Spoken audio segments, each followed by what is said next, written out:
My dad poured petrol on the stairs and left the building, leaving my mother in the house while it was on fire. There was a lot of child sexual exploitation that happened in Telford. My mum was a case of that. These men were grooming girls by supplying them drugs and money in return for sexual favours. I don't think it's frustrating anymore not knowing why he did the things he did. I've accepted it's never going to bring her back. It's never going to bring my nan back, my auntie back. It's just what it is, I suppose.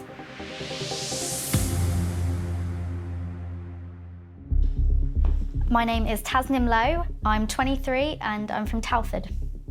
My mum first met my dad. I think she was 13 when she met my dad. He was a taxi driver, and her being a teenager, she was just be out and about. They kind of met like that. My mum was 15 years old when she had me. My dad was about 10 years older, so roughly around 25 years old when I was born. The night that my mum died, it happened in 2000. I think I was about 16 months old. My dad snuck into the family home.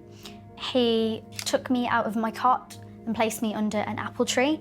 He then went back into the family home and poured petrol on the stairs and left the building, leaving my mother, my auntie, my nan and my granddad and the dog in the house while it was on fire.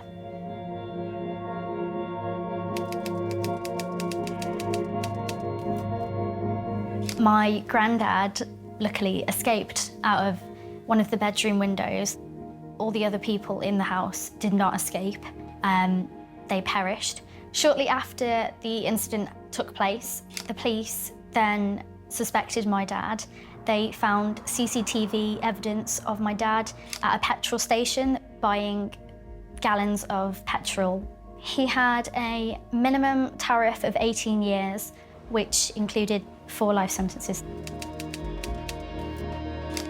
Shortly after the fire, I lived with my granddad up until I was about 12, maybe 13. My granddad, he was really understanding and he let me embrace the other side of my heritage. And then I moved into multiple family members' homes. And after that, I ended up in the care system within a foster family for about 4 years. I don't remember the age that I was when I was told about the incident.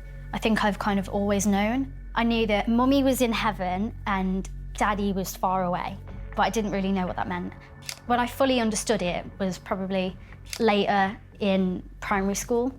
I think it was in March 2018, a newspaper article was published. It mentioned my parents. It mentioned how there was a lot of child sexual exploitation that happened in Telford over the last 30 years. The story highlighted mainly young children that have died, and my mum was a case of that.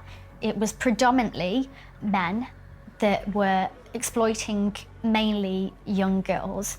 These men in Telford were grooming these girls by supplying them alcohol and drugs and money in return for sexual favours.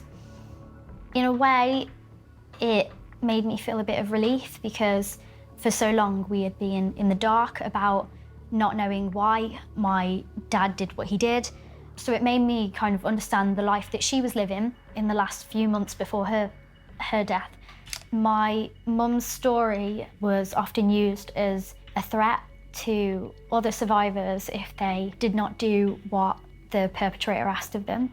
When I was younger, it would be, that's George's granddaughter, you know, the one, she was in that fire. Sometimes people would just hurl abuse about my dad or about his family, like just at me randomly, and that would be quite difficult.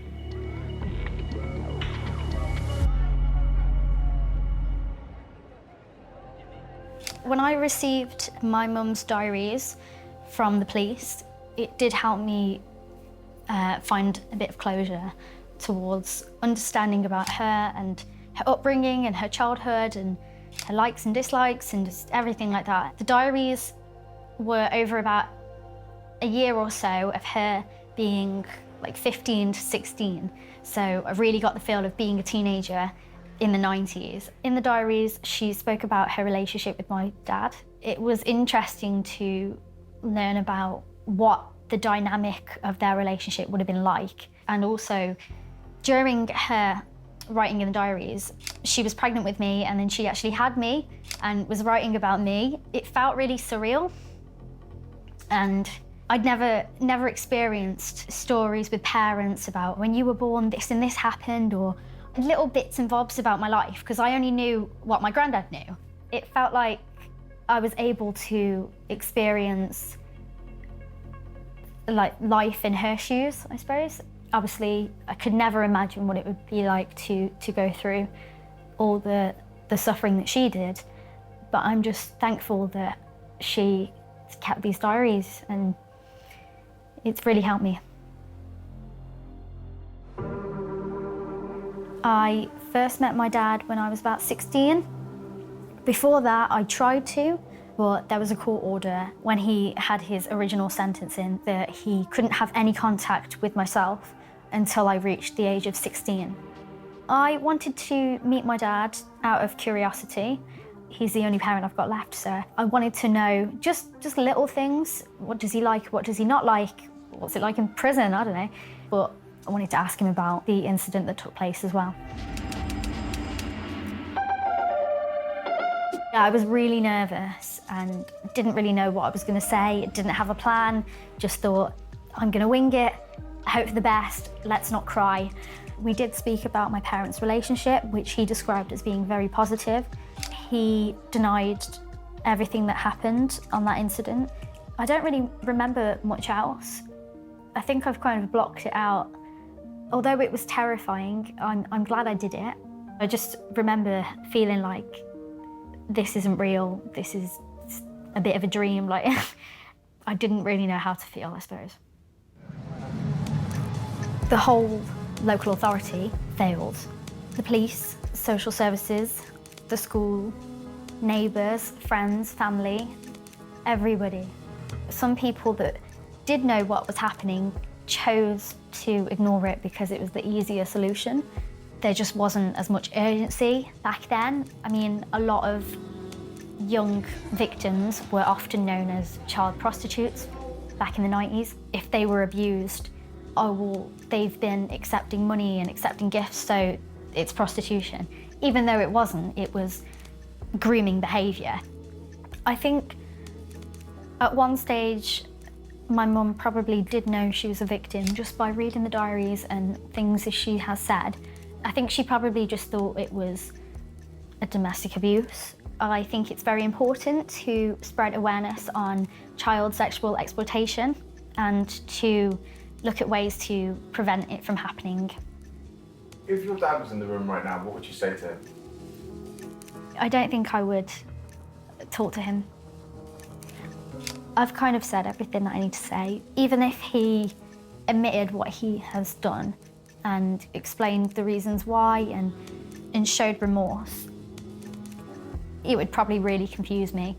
I always feel a bit selfish talking about this because I feel like, although it's affected me, it does not ever come close to how much it's affected my granddad. So I feel a bit like, for my granddad's sake, he should do that, but it's probably not going to happen. So it's never going to change anything. It's never going to bring her back. It's never going to bring my nan back, my auntie back, my dog back. We'll never fully know why he did what he did.